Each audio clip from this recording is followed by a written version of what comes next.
வாங்கம்மா வாங்க. வா தர்ஷினி.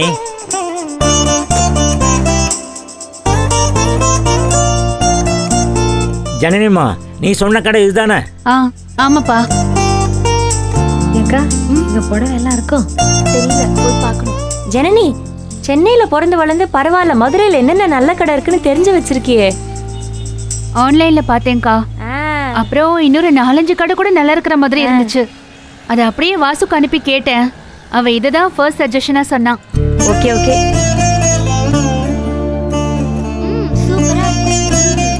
அவளுக்கு இதேதான் ஒர்க். ஈவென்ட் மேனேஜ்மெண்ட் பண்றதால எல்லா இடத்துலயும் நெட்வொர்க் இருக்கு. இப்போ நம்ம ஃபங்க்ஷனுக்கு கூட சில விஷயங்களை அவகிட்ட தான் சொல்லி ரெடி பண்ண சொல்லியிருக்கேன். நல்லது, சூப்பர்ல. வாசுகிட்ட சொல்லி ரெடி பண்ண சொல்லியிருக்காங்க. ஏற்கனவே தெரிஞ்ச இடம் போல. என்னலாம் சித்தி? சர்ப்ரைஸா இருக்கட்டும், நீயே நேரில் பாரு. தர்ஷினி, சர்ப்ரைஸா இருந்தாதான் இன்னும் ஜாலியா இருக்கும். யாருக்குமா? எல்லாருக்கும் தான். ஆனா ஒண்ணு, மொத்தத்துல மாமாக்கு சரிப்பட்டே வராத கோஷ்டி எல்லாம் சேர்ந்து ஒரு ஃபங்க்ஷன் நடத்த போறோம்.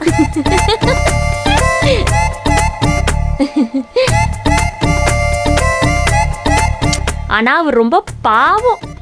சாரு பாலாட்ட அடி வாங்கி அப்புறம் இவன் நடு ரோட்ல நிக்க வச்சு அடிச்சு ரத்த கலவையோட வந்தா சக்தி அடிச்சான் ஒரு 6. இப்ப வாசு தலைமையில ஃபங்க்ஷன். ஐயோப்பா. வாய மூடிக்கிரு தாயே.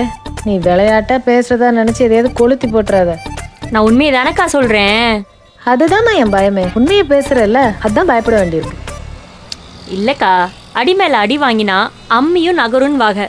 அடி மேல அடி வாங்கி வாங்கி ஓவரா சீன் போட்டுட்டு இருந்தவர் இப்ப அடிக்கிட்டாரு வீட்டுக்குள்ளேயே. நந்தினி, கொஞ்சம் உள்ள போலாமா? வந்த வேலையை பார்க்கலாமா? ஆனா ஒண்ணுப்பா, ஈஸ்வரி அக்காக்கும் சரி ரேணுகா அக்காக்கும் சரி அவங்க புருஷன்மார்களை ஒண்ணு சொல்லிட்டா போதும் அம்பிட்டு கோவம் வருது. நான்லாம் கோவமே படமாட்டேன். உன் புருஷனு சொன்னா கோவம் வரக்கூடாது. வா போ. அதுவும் சரிதான். வாங்க வாங்க போலாம். பார்த்துக்கலாம்.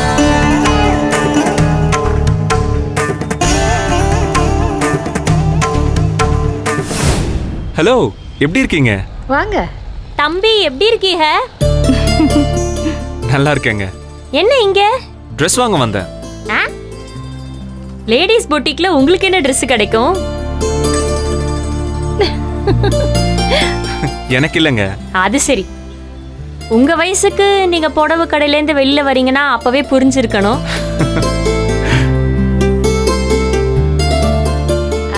ஆனா அப்புறமா உங்க ஆளை எங்களுக்கு இன்ட்ரோடியூஸ் பண்ணுங்க. சும்மா இருடி. தப்பா நினைச்சுக்கிறாதைய. அவ எப்பவுமே அப்படிதான் ஜோக்குன்னு நினைச்சு பேசிவிடுவா. நாங்க தர்ஷினி பிள்ளைக்கு ட்ரெஸ் எடுக்க வந்தோம் ஃபங்க்ஷனுக்கு. சரிங்க, வாங்க நீங்க பாருங்க. சரி வாங்க. மேடம், உங்ககிட்ட கொஞ்சம் பேசணும். நீங்க பேசிட்டு வாங்க. வா போலாம். பார்த்துட்டு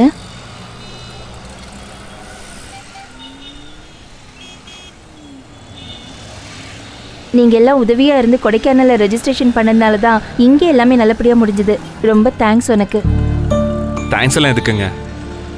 அக்காவோட பர்த்டேக்கு வருஷம் சாரி எடுத்து கொடுப்பேன். போன வருஷம் வரைக்கும் அவங்க கூட இருந்தாங்க. ஆனா இந்த வருஷம் சாரி. அதனால தான் உங்களுக்கு புடவை எடுத்து கொடுக்கறதுக்காக தான் இங்க வந்தேன். உங்களை எப்படி பார்த்து எங்க வச்சு கொடுக்கறதுன்னு யோசிச்சுக்கிட்டே இருந்தேன். நீங்களே இப்போ வந்து நிற்கும்போது என் அக்காவே அனுப்பி வச்சு என்னை பிளெஸ் பண்றதா நான் பார்க்குறேன். ப்ளீஸ் வாங்கிக்கோங்க. வாங்கிக்கம்மா, வாங்கிக்கோ. வாங்கிக்கம்மா. இன்னைக்கு தான் அக்காவோட பர்த்டேவா? ஆமா, என்ன ஆசீர்வாதம் பண்ணுங்க. இருக்கட்டும் இருக்கட்டும். நல்லாரு நல்லாரு தம்பி, நல்லாரு.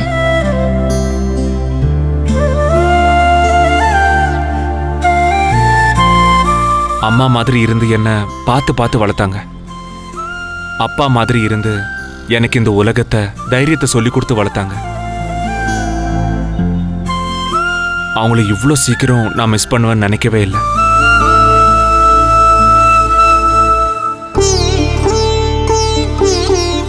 எனக்கு இருக்கிற ஒரே சொந்தம் அவங்களும் என்னை விட்டு போனதை என்னால் ஏற்றுக்கவே முடியல. நான் உங்களை அந்த இடத்துல வச்சு பார்க்குறேன். ப்ளீஸ் தப்பாக நினைக்காதீங்க.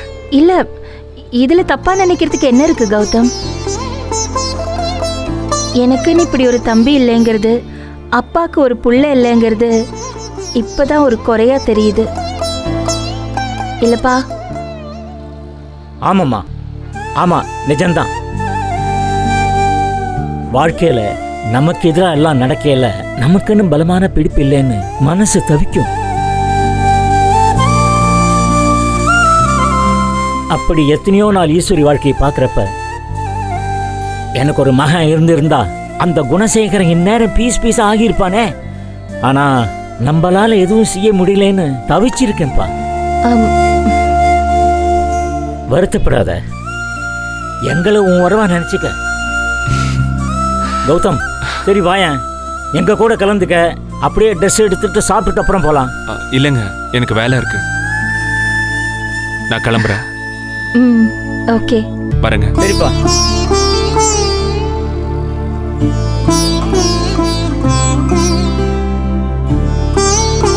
அவனுக்குன்னு யாரு இல்ல. ஆமா, நல்ல மனுஷன்பா. சர்ச்சில் எவ்வளோ நேரம் தான் இந்த மாதிரி ட்ரெஸ் போட்டுருக்கோம். நல்லா இருக்கு. எல்லாம் ஒரே மாதிரி தான் இருக்கு. அந்த கலர் பாரு, சூப்பரா இருக்கு கலரு. சரிம்மா, அந்த ட்ரெஸ்ஸை கொடு, நான் கொண்டு போய் கார்ல வச்சுட்டு வரேன். சரிப்பா, சீக்கிரம் வாங்க.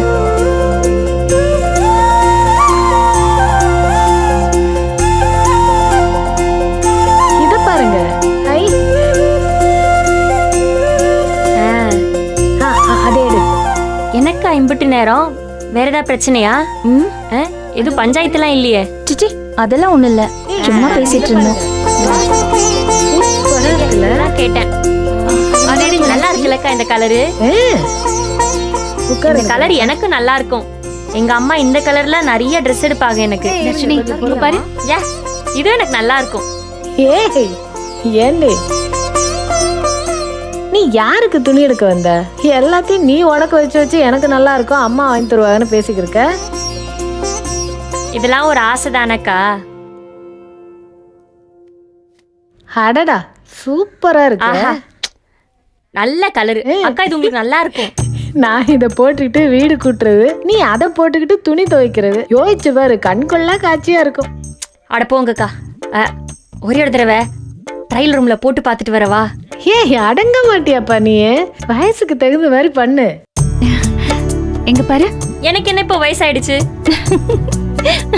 ஐயோ, உன்னை சொல்லலாத்தா, நான் என்ன சொன்னேன் 4 தரம் படிக்கட்டு ஏறி இறங்கையில தெரியுது வயசு ஆயிருச்சா இல்லையான்னு. இதெல்லாம் அப்ப நல்லா இருக்காதுங்கிறீங்களா? ஐயா, அதெல்லாம் சூப்பரா இருக்கு நந்தினி. நமக்கு பொருந்த வேண்டாமா? பொருந்தாத ஒரு வாழ்க்கைக்கு ஆசைப்பட்டு காலம் பூராவும் கொத்து போடுறோமே, அது போதாதா? நல்லா இருக்கு. இது நல்லா இருக்குல்ல? ரொம்ப அழகா இருக்கு. ரொம்ப அழகா இருக்கு தர்ஷினிக்கு. ஆமாமா, நல்ல சிவப்பு. சூப்பரா இருக்கு. நல்லா இருக்கு, ஆனா வேண்டாம் சித்தி. ஏன்? ஏன்? அப்பா இதுக்கெல்லாம் ஒத்துக்க மாட்டாரு. அவர் ஏற்கனவே சைலண்டா இருக்கிறத பார்த்தாலே பயமா இருக்கு சித்தி. இதுல இதெல்லாம் போட்டுக்கிட்டா வேற ஏதாச்சும் பிரச்சனை வரும்.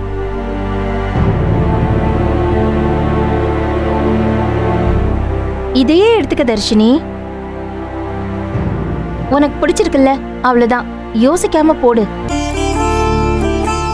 இத பாரு, உனக்கு பிடிச்சத நீ செய். அக்கா, கலக்குறீங்க. ஈஸ்வரி ரிட்டர்ன்ஸ் பயங்கரமா இருக்கே. அடி போடி. ஆசைப்பட்ட எதுவுமே நடக்காத கொடுமை, அதனால அனுபவிக்கிற வேதனை எல்லாம் நம்மளோடயே போட்டோம் நந்தினி. இவளுக்காக, இவளோட சந்தோஷத்துக்காக தான் நான் திரும்ப வீட்டுக்கே வந்தேன். இவளோட சந்தோஷம்தான் என் வாழ்க்கைன்னு சும்மா பேச்சுக்கு சொல்லி எதுவுமே செய்யாம அழறத விட, தோ இவளுக்காக தைரியமா எல்லாத்தையும் செஞ்சுட்டு வர்ற விளைவுகளெல்லாம் சந்திக்கிறது தான் சரின்னு நான் முடிவு பண்ணியிருக்கேன்.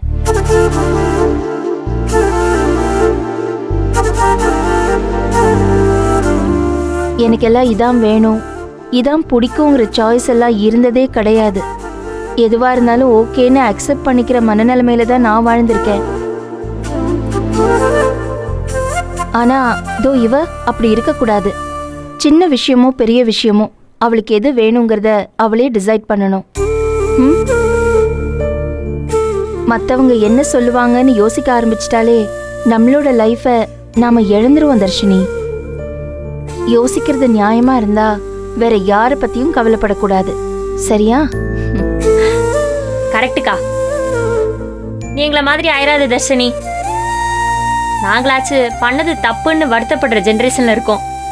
ஆனா உங்க அப்பத்தா, அதோட உங்க அப்பாவோட அப்பத்தாலாம் பாரு, அதெல்லாம் மனநோயாளி ஆயிடுச்சு.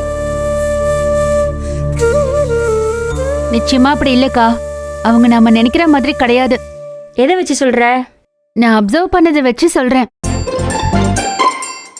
அவங்க பேச மாட்டாங்களே தவிர அவங்க மனசுக்குள்ள ஏதோ ஒரு எதிர்பார்ப்பு இருக்கு. அது என்னன்னு தான் எனக்கு தெரியல. ஆமா, இந்த வயசுல என்னத்தை எதிர்பார்க்க போகுது? கண்டா முறைக்குது, முழிக்குது. ஏய், இப்ப அப்பத்தாவை பத்தி பஞ்சாயத்து பண்ணுவா இங்க வந்திருக்கோம். சட்டு புட்டுன்னு எடுங்க, நம்ம கிளம்புவோம். ஆமா ஆமா, எடுத்து சாப்பிட வேற போகணும். சாப்பிடணுமா? எது? ஆமா, அப்பா போன்லயே சொன்னாரே ட்ரெஸ் எடுத்துட்டு அப்புறம் ஹோட்டல் கூட்டிட்டு போறேன்னு சொன்னீங்களப்பா. ஆமா சொன்னேன். நிச்சயமா கட்டாயம் போலாம். All details I know. இன்னைக்கு ஒரு நாள் தான் பரவாயில்ல, நான் எல்லாத்தையும் என்ஜாய் பண்ணிட்டு தான் போவேன். ஆமா, அந்த ட்ரெஸ் எடு. வா, அந்த ட்ரெஸ் பாரு. அக்கா அது எடுங்க. அது வச்சு பாரு. நல்ல டிஃப்ரெண்ட் கிரீன். எனக்கும் சூட் ஆகும், தர்ஷினிக்கும் சூட் ஆகும். நீ அடங்க மாட்டடி. சரி, போட்டுக்க, ஒன்றும் பிரச்சனை இல்லை. சூப்பரா இருக்கு. என்ன விலைன்னு கேளுங்க. நல்லா இருக்கா? சாப்பிட்டியா? நல்லா இருக்குல்ல? இது எடுத்துக்கோ.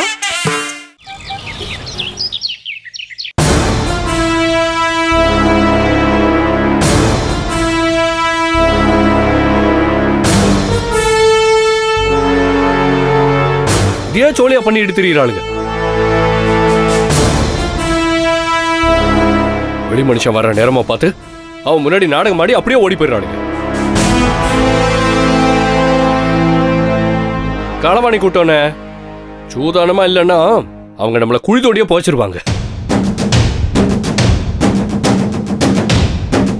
அண்ணே, இப்படியே விட்டு கொடுத்துட்டே இருந்தா எதுவும் சரியா வராது.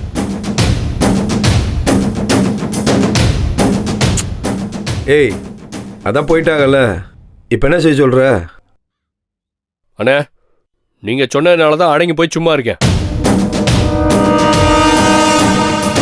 இல்லைன்னா என் பொண்டாட்டி அந்த திருட்டு மொழிக்காரிய உள்ள வச்சு வெளுன்னு வெளுத்திருப்பேன்.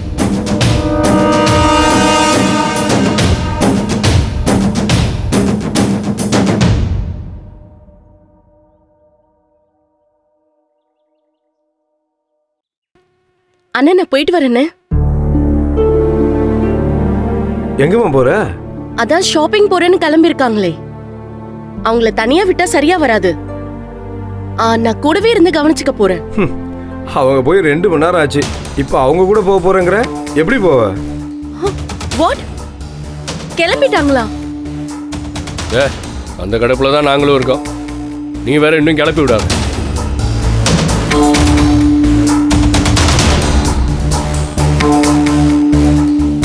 அண்ணே, நான் ரெடி ஆயிட்டு வரேன்னு சொல்லிட்டு தானே மாடிக்கு போனேன்.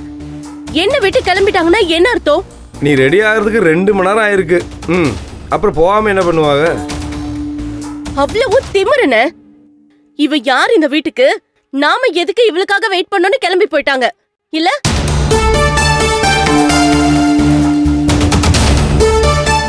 நான் தான் லூசு.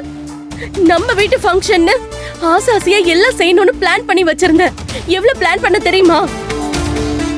என்ன இப்படி நோஸ் கட் பண்ணிட்டு போயிட்டாங்கல்ல? நீ கிளம்புனது லேட்டுமா. இதுல அவங்க எங்க உன்னை நோஸ் கட் பண்ணாங்க? உன் பொண்டாட்டி தான் ஐடியா கொடுத்திருப்பா. நான் வரேன்னு சொன்னதுமே ஜர்கானா. அவங்கள அப்படியே விட்டா அண்ணன் கண்ட்ரோல்ல இருந்து போயிடுவாங்கன்னு தான் நானும் வரேன்னு சொன்னேன். இல்லனா எனக்கு என்ன தலையெழுத்தா அவங்க கூட எல்லாம் போகணும்னு? என்ன இன்சல்ட் பண்ணிட்டு போயிட்டாங்கல்ல. ஆதிர, அவங்க ஒன்றும் இன்சல்ட் பண்ணலம்மா. நீ லேட்டாக கிளம்பி வந்துட்ட, அவ்வளோதான். சும்மா இரு. இருக்கனே, சும்மா தான் இருக்க. நான் உன் வைஃப் கிட்ட கூட இனி எதுவுமே கேட்கல. அம்மா இதுக்கு தான் அப்பவே சொன்னாங்க கேர்ஃபுல்லா இருன்னு. இப்ப அதே தான் பண்றாங்க. இப்போ நிஜமாவே எனக்கு பயமா இருக்குன்னு. என் அம்மா இருந்திருந்தா இப்படி எல்லாம் பண்ணிருப்பாங்களா?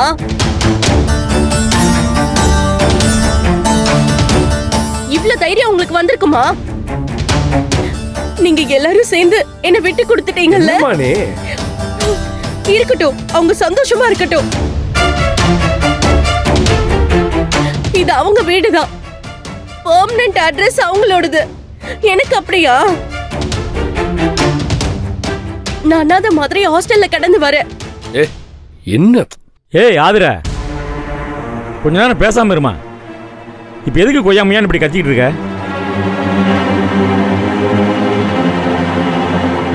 இன்னொரு தடவை உன் வாயிலிருந்து இந்த மாதிரி வார்த்தையெல்லாம் வரக்கூடாது. நான் இருக்கிற வரைக்கும் எந்த கவலையும் இல்லாமல் சந்தோஷமா இருக்கணும், புரியுதா? இப்போ என்ன, அந்த ஃபங்க்ஷன்லாம் என்னென்னமோ செய்யணும்னு ஐடியா பண்ணி வச்சுருந்தேன், அப்படி தானே? இப்போ என்ன ஆகிப்போச்சு? அவன் ஒரு பக்கம் ஏறுறா, நீ ஒரு பக்கம் கத்துற. அண்ணன் அப்படியெல்லாம் விட்டுற மாட்டேனாப்பா. அதை முதல்ல மனசில் வச்சுக்கோங்க.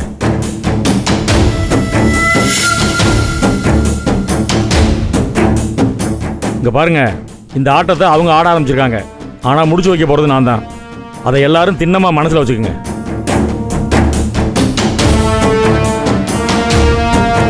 முடிக்கிறேன்னா இல்லையான்னு மட்டும் பாருங்க நீங்க.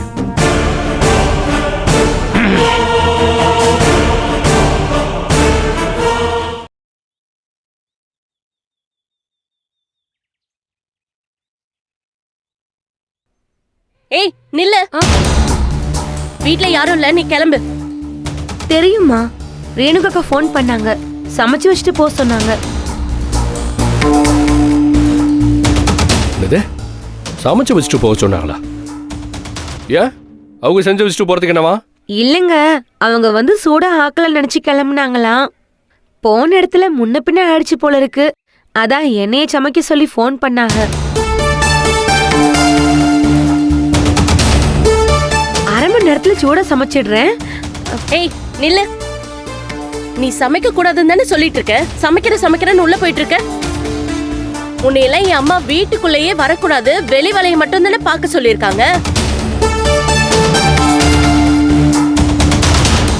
இன்னைக்கு கண்டவங்களா வந்து உன்னை சமைக்க சொன்னா நீ பாட்டுக்குள்ள போவியா?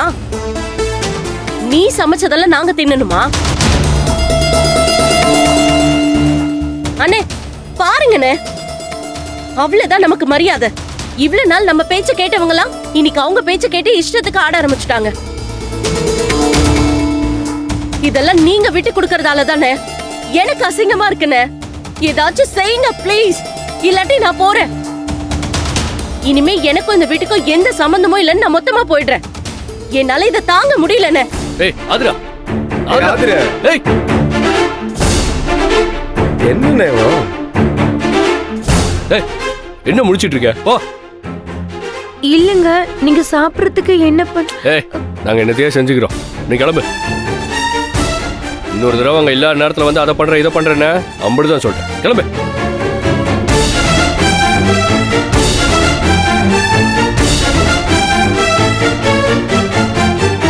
என்ன பாத்தீங்களா, வேலைக்காரையை வச்சு சமைக்க சொல்ற ஆளுங்க. இருந்தாலும் நீங்க சொன்னீங்கிறதுக்காக தான் நான் அமைதியா இருக்கேன். இதுக்கப்புறம் நீங்க எதுவும் செய்யலன்னு வைங்க, நான் வேற மாதிரி செய்ய வேண்டிய வரும்னா.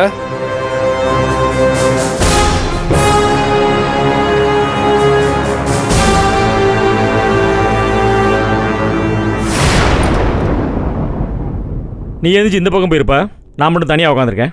சரியா? ஆளாளுக்கு கோவம் பொத்துக்கிட்டு வருது, எல்லாத்தையும் பொறுத்துக்கிட்டு உட்காந்துருக்கேன்ல. சும்மா உட்காந்துருக்கேன், மண்டைக்குள்ள 1000 ஓடிட்டு இருக்கு, சும்மா கிடையாது. இது ஏன் யாருக்கும் தெரிய மாட்டேங்குது? ஆளாளுக்கு எனக்கு பாடம் நடத்த ஆரம்பிச்சிட்டாங்க.